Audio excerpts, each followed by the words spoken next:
with the Vikings playing in approximately 3 hours from when I'm recording this. I think by the time this video will be out, by the time the game is, I will 100% be live. So if you're watching this video, go to my live stream instead and then watch this video afterwards. But Vikings are going to be playing tonight. J.J. McCarthy season debut. But we're not going to talk about that today, because today we're going to be talking about yesterday. The craziness that was yesterday. So starting off, the Cardinals were... Sorry, let me rephrase that. Starting off with Thursday Night Football, we got the Eagles barely beating the Dallas Cowboys 24-20. Now, it didn't look barely. Like you could tell that the Eagles were basically dominating with the run game. Jalen Hurts, 2 touchdowns. Saquon Barkley with a touchdown, both 60-plus yards total. And their receiving game was non-existent because A.J. Brown just didn't get targeted, and Devontae Smith had 3 targets, 3 carries, or receptions for 30 yards. But I did watch that game at work, and from my takeaways, Jalen Hurts runs good, Saquon Barkley good, Javonte Williams is good, Dak Prescott's good, and CeeDee Lamb's good, except for those drops, which we're not going to talk about. You know, those are definitely not game winner type type catches that if they would have caught that, they would have won. But, you know, they can tell that you can tell that they needed not Myles Garrett, Micah Parsons. You can tell, especially based on Sunday. But, yeah, so overall, I think the Cowboys will be fine. They'll probably sneak into the playoffs, 9 wins, 10 wins this season. Maybe they definitely need better defense. Their run game was good outside of Jalen Hurts and Saquon Barkley. But, you know, like they stopped Saquon Barkley a couple times with Kenny Clark. Kenny Clark wasn't bad. I think they might have made the right choice. So now they don't have to pay Micah Parsons. Now, obviously, you would want Micah Parsons, especially how he did Sunday, like I said. But I think the Cowboys are fine. I think they'll win multiple games, and not just multiple, but like a lot of games. And yeah, so overall, Eagles probably not going to be the best team in my power rankings. Cowboys will probably still not be in my top 10, but I have to make that after tonight's game, so we'll see that. I will be uploading a video right when the game's over. Well, I'm going to be recording it right when the game's over, and then I'll be uploading it. I'm going to do that to every Vikings game. I'm going to talk about what we did right, what we did wrong, what happened with that game, just break down the entire game. So if you guys want to be there, there will be 2 videos today, but one will be around 12 p.m., maybe 1 a.m., something like that. I'm sorry, I just want to get them out right when I'm finished watching the game so I can give you my final thoughts after the moment. So you'll either see me very upset or very, very happy, or frustrated, but we're happy that we got the win. I don't know. I don't know how this game is going to go. Honestly, I'm very nervous for the Vikings game. But let's go to Brazil to talk about the Chargers beating the Chiefs 27-21. Now, that score makes the game look a lot closer than it was. And in the first half, I think it was 13-3 until like the last game, you know, last halftime 59-yard field goal by Harrison Butker. That was a pretty good one. The fact that he got that out smoothly, you know, the time was kicking down because they went out of bounds and they rushed and got it in like last second. That was pretty good. Sorry, just gotta take a drink real quick. But yeah, no, that was a good game. Herbert looked really good. You know, he was in like MVP mode. He looked very solid.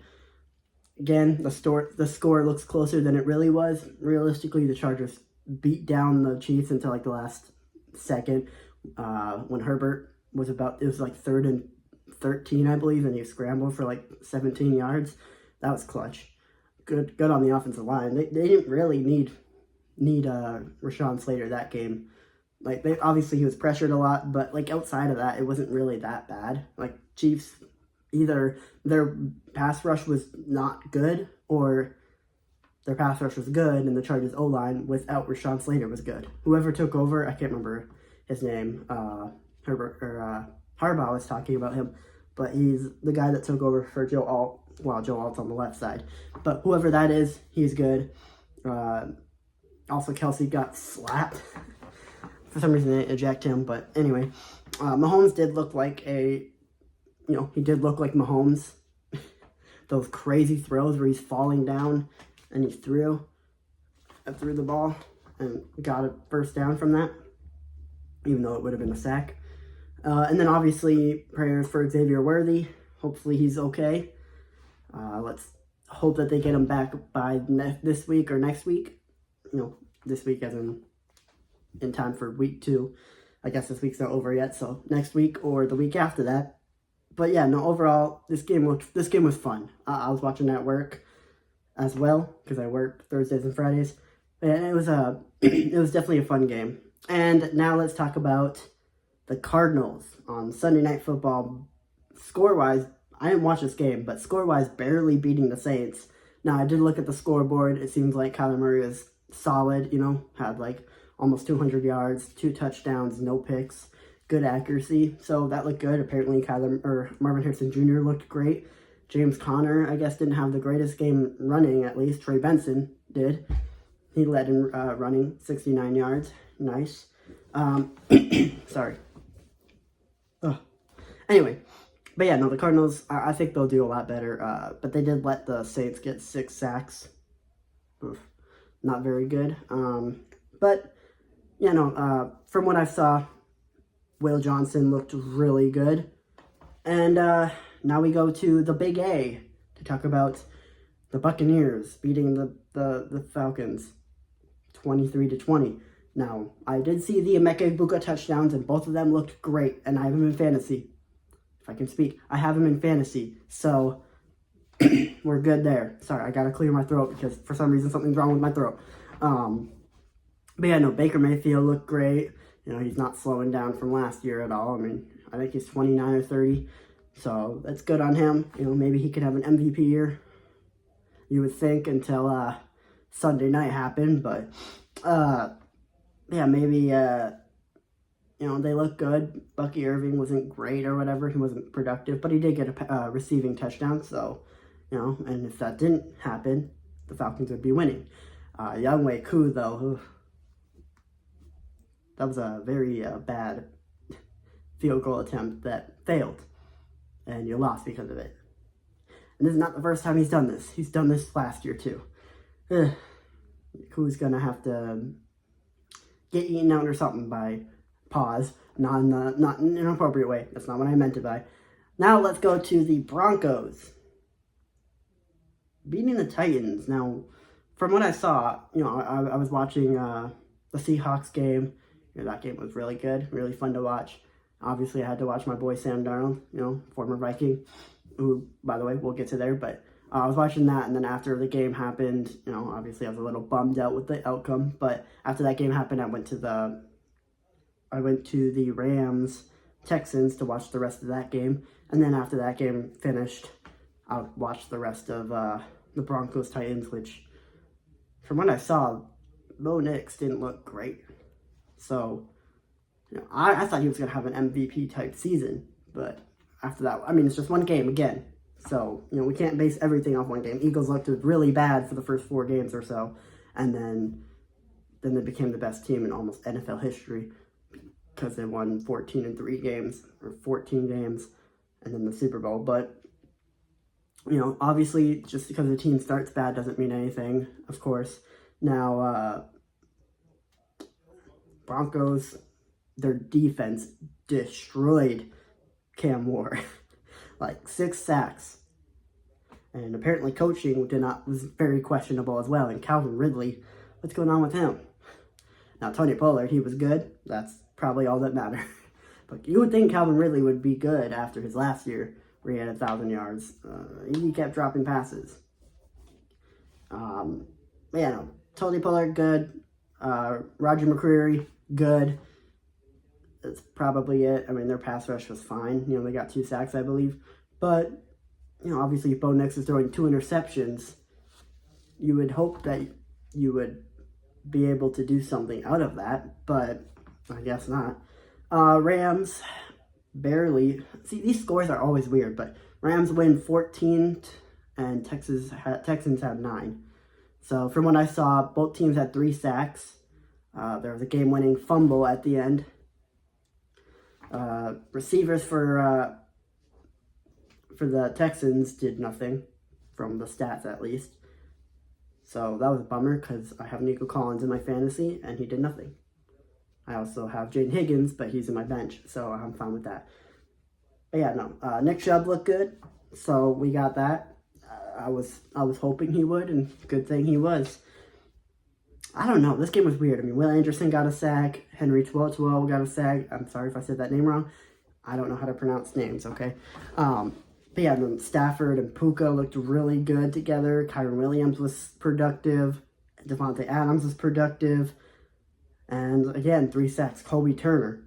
I think no, it was Byron Young. My bad. Byron Young was crazy from what I saw. I'm going to have to watch a lot of these replays. I'm watching the Colts, which we're going to talk about now. The Colts destroying the Dolphins. 33-8. Indiana Jones has officially arrived. And Tua turned the ball over, is here. Now look, I love Tua. I've been supporting him for a couple years now. I've been defending him, even. But what the frick was this? I'm sorry, Tua, but what were these? Like I was watching Red Zone while also watching the Steelers game. And, you know, my brother was watching Red Zone. I was watching on the big screen TV. I was watching the Steelers-Jets game because my brother's a Steelers fan. So I wanted to watch it with him. And plus I wanted to see Justin Fields. We'll talk about that soon. But, yeah, no. That was terrible. You gotta hope that you guys can fix it, like, right now, because I believe you're going to the Jets, if I'm correct. Well, you're not going to the Jets, but you're going to be facing the Jets at home. So your home opener, you better hope that something changes, or else I could see the Jets winning. Honestly, I think the Jets might be able to beat the Dolphins. I think the Dolphins are probably, right now, the worst team in that division, and they shouldn't. You know, Storm Duck, who we are all making fun of, he looked good. He broke up a good end zone pass, which that was kind of on Tua's fault, or not Tua's fault. That was kind of a bad throw by Daniel Jones, but Daniel Jones was very productive. Let's talk about him real quick. Indiana Jones is here, like I said. Cam Bynum, my guy, was amazing. But yeah, no. Indiana Jones, Jonathan Taylor, good job. Honestly, I was not expecting Daniel Jones to play well, but he's in a new system, so I was thinking maybe something can happen. I said it many times. If the Colts get a competent quarterback, not a good quarterback, a competent quarterback, a quarterback who can throw and be productive and not turn the ball over. If someone can get that, if he can get that, this could be a 10-win team. And we saw that today, that they can beat anyone. Well, the Dolphins aren't anyone, they're someone special in a not so good way. But yeah, the Colts won 33-8. Don't really got any more takeovers. But I think Tua just got his ball intercepted again. Pause. Didn't mean it like that. He was just intercepted again. So okay. Now let's talk about the Raiders and Pete Carroll beating Mike Vrabel and the Patriots 20-13. These scores are all weird. You would expect like 24-21 or something like that.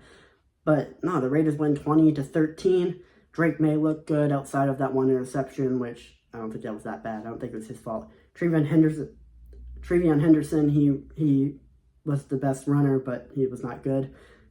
Well, I didn't watch the game. I'll be honest. I watched the first touchdown on Red Zone because I was watching the Steelers game. But yeah, no, that game was interesting. Good job on Geno. He looked good. They didn't write back, or he didn't write back. They tried to write him off though, and he didn't write back. Ashton Genty was okay. You know, he got a touchdown at least, so there's that. And I mean, not really got much to say, but Max Crosby got a sack, so he was productive when he could. Now, let's talk about Harold Landry real quick. What? I didn't see how he played. I didn't watch the game, but 2.5 sacks is crazy. That's basically 3 sacks. Just someone else helped finish it. But, yeah. I think both teams are going to be good going on, or moving on. I don't think any of these teams are still in my top 10, obviously, because that's going to be pretty hard. But obviously that's going to depend on how this game tonight works out. Because if we don't beat the Bears, I'm going to be upset. Now let's talk about the Steelers and the Jets in a 34-31 game. That game was insane from start to finish. I watched the game from start to finish, and my gosh, Justin Fields looked great. Like, he looked great. And if you disagree, then you didn't watch the game, and if you're saying you did, then you obviously weren't paying attention. Because he looked good. He looked confident. Like, he looked solid. And Breece Hall was a beast. And obviously the Steelers defense didn't do that well, but I think they're going to bounce back next week. My bad. But yeah, no, I think Aaron Rodgers, wow, he turned back the clock a little bit. He became Tom Brady.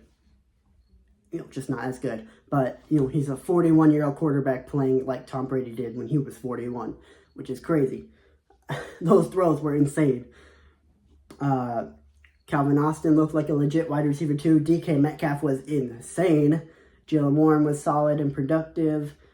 DJ Watt wasn't actually that bad, if you actually watch him. He missed a lot of tackles from the run game and when Justin Fields ran out. But outside of that, I mean, he looked good. He got a sack. He almost got a sack, I think it was. But, yeah, I mean, outside of, I think the Jets would have won if that fumble didn't happen, for the punt, when they punted off. But let me talk about my guy, Jalen Ramsey, with the game winner. That was a crazy hit at the end.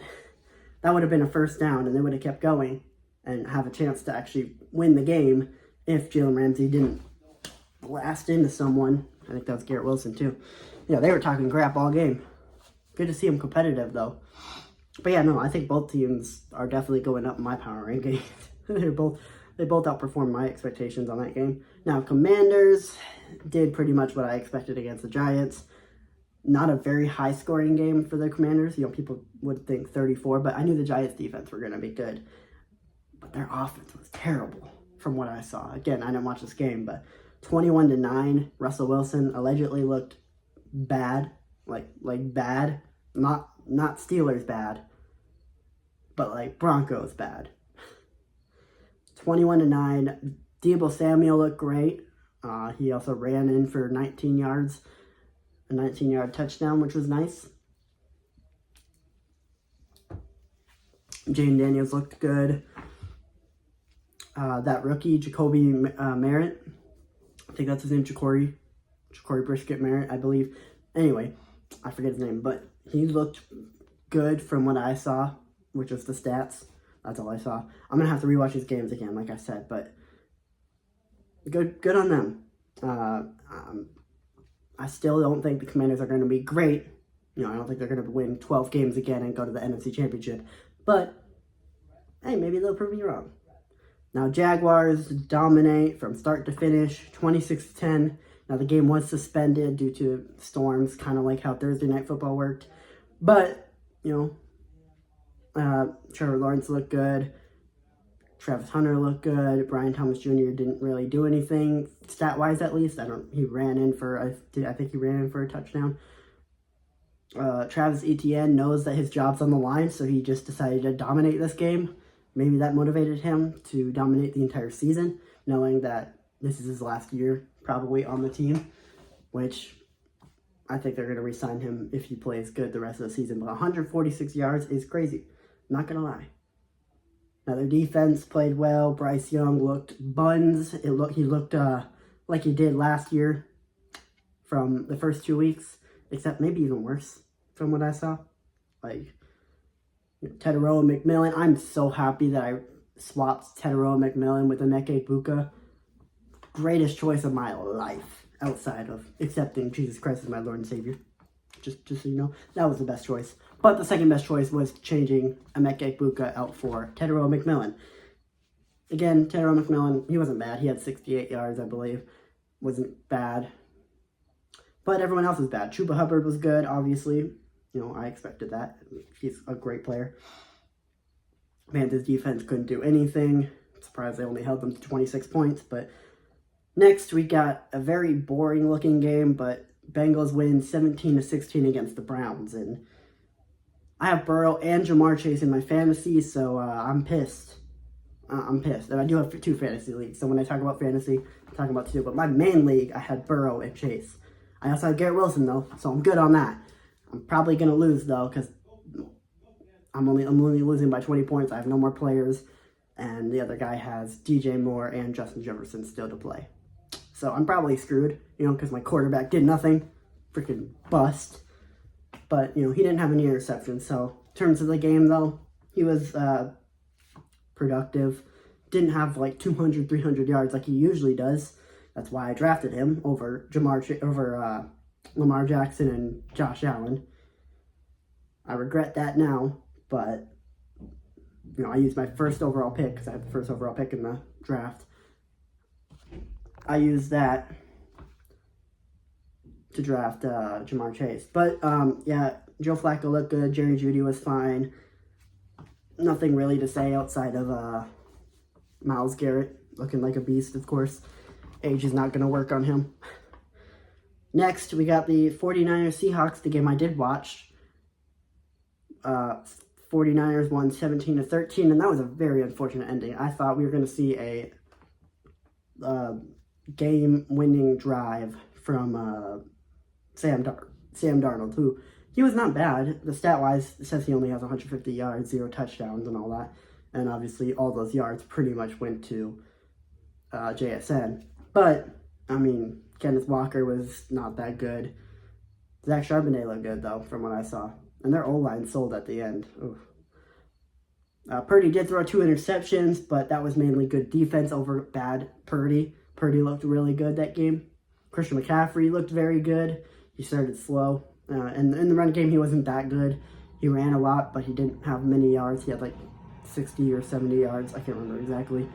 But he had like 80 receiving yards. So, yeah, he's got it on the run game, the receiving game. But yeah, anyone who says Sam Darnold looked bad, they just didn't watch. I did, from start to finish. Now, obviously, I missed the first Sam Darnold drive where he threw a dot to JSN because I was trying to set up the TV to put it on. Next, we got the game I didn't watch, but my brother did, because he had he thought he had Jordan Love in his fantasy, but he actually put C.J. Stroud in last second, so that was on him. But Packers dominate, 27-13. Now, realistically, the score is 27-6 because of a garbage time Isaac Tesla touchdown, by the way. That was insane. Go look it up. That was probably the catch of the year as of right now. But, Packers dominated. Michael Parsons, when he played, he was, again, dominated. He dominated the game. And, Packers looking like a team that's going to win the division, and Lions looked crap.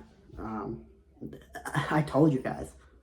Y'all didn't believe me, but you guys said, no, the Lions weren't going to be bad. Blah, blah, blah. No, the Lions are bad. No, Jared Goff was good. Outside of that, though, everyone else was bad.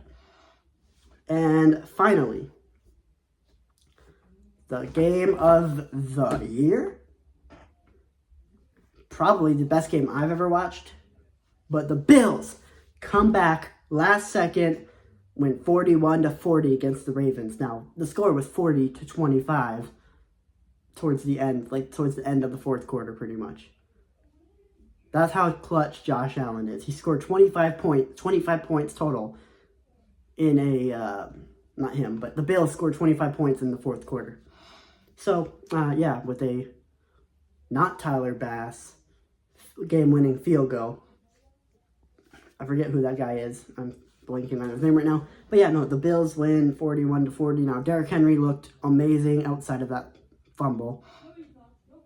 But don't include that fumble. Derrick Henry was dominant. He's probably the best running back in the league as of right now, obviously. Now, Lamar Jackson looked great. He was his normal self, dodging every defender, running 20 yards back to turn it into a 17-yard gain. Insane. Zay Flowers had his game of the year. Game of the career. 140 yards, I believe. Derrick Henry had 169 yards. His average self with 2 touchdowns. My brother had him in fantasy. My brother also had Josh Allen in fantasy. So he was great there. Josh Allen had almost 400 yards. He had 3 passing touchdowns, 2 rushing touchdowns. This guy was just a beast. And now Keon Coleman, though, he's putting his name on the board. Going to prove to everyone, that he is wide receiver 1 over Khalil Shakir. And that's a good thing. That's a good thing to me. I like Khalil Shakir, but I don't think he's a wide receiver 1. Now, if they do have a wide receiver 1, this team's going to be a Super Bowl team. That's what I said. I said, if you look at my predictions, I said, if this team needs a wide receiver 1 to step up. And Keon Coleman did it. First game. Now, everyone else looked good, too. You know, Khalil Shakir looked good. Dalton Kincaid looked good. Dawson Knox looked good. Josh Palmer looked good. Elijah Moore even had some flashes. Obviously, the main talk was Josh Allen, though, dominating the entire game. Well, he was okay at the beginning, but second half came around and he just turned it on. Now, if you guys enjoyed this video, hit that like button, subscribe. We're trying to get to 250 subscribers before the end of the season. I think we can definitely do it. I fully believe in us. I can't remember how much I'm at right now. But yeah, so I will be live. By the time this video is out, I'll be live in an hour. So please join me there, and I'll see you all later. Peace. Oh, and one more thing. We will be doing this every week. Every Monday, I'll be doing this. So yeah, see you all later. Peace.